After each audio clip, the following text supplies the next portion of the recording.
Welcome back again. This time I'll show you how to sketch a hyperbola. All you need are this here. You need the vertical asymptote and you need the horizontal asymptote, and you need the y-intercept, the x-intercept. Remember that the vertical asymptote is x is equals to you set this expression here in the denominator here. You set this expression equals to 0, and then you get the vertical asymptote. And on horizontal asymptote is y is equals to q. Whatever the value of q is, that means is the horizontal asymptote. The y-intercept I showed you in the previous videos, it has to be on this vertical line. The x-intercept has to be on this horizontal line, and the shape also matters. If we see this type of formula or equation, we know that it is a hyperbola. If we see straight line, that means our sketch is not correct. So let's look at an example here. Let me remove this here.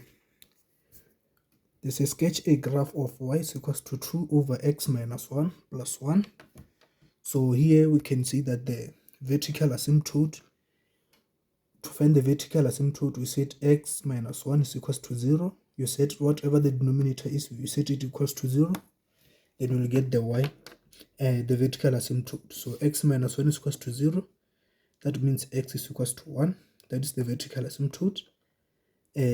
The horizontal asymptote is always y is equals to q. This is the q value here, which is 1. So horizontal asymptote is also 1. And yeah, you find the y-intercept by plugging in 0 for x. So you get -1. 0, -1 is your y-intercept. To find the x-intercept, you let y is equals to 0. Then you solve for x. I believe you can do that. When you solve for x, you find that x is equals to -1. So this is the coordinate of the x-intercept. So this is your vertical asymptote, x is equals to 1, and then this is your horizontal asymptote, y is equals to 1. And you need to find the x-intercept. The x-intercept is -1, 0, which is around here, and then the y-intercept 0, -1, which is around here.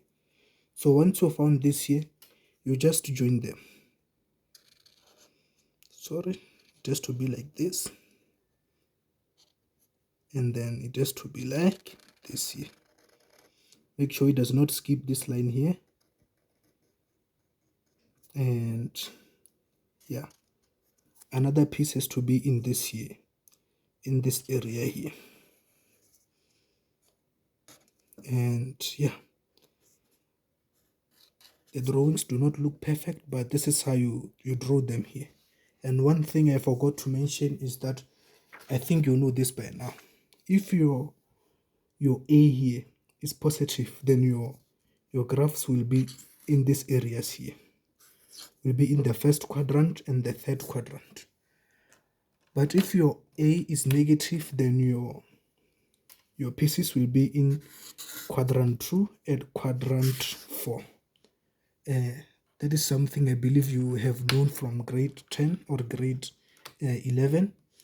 So in the next video, I'll be showing you how to draw an exponential graph. So see you there.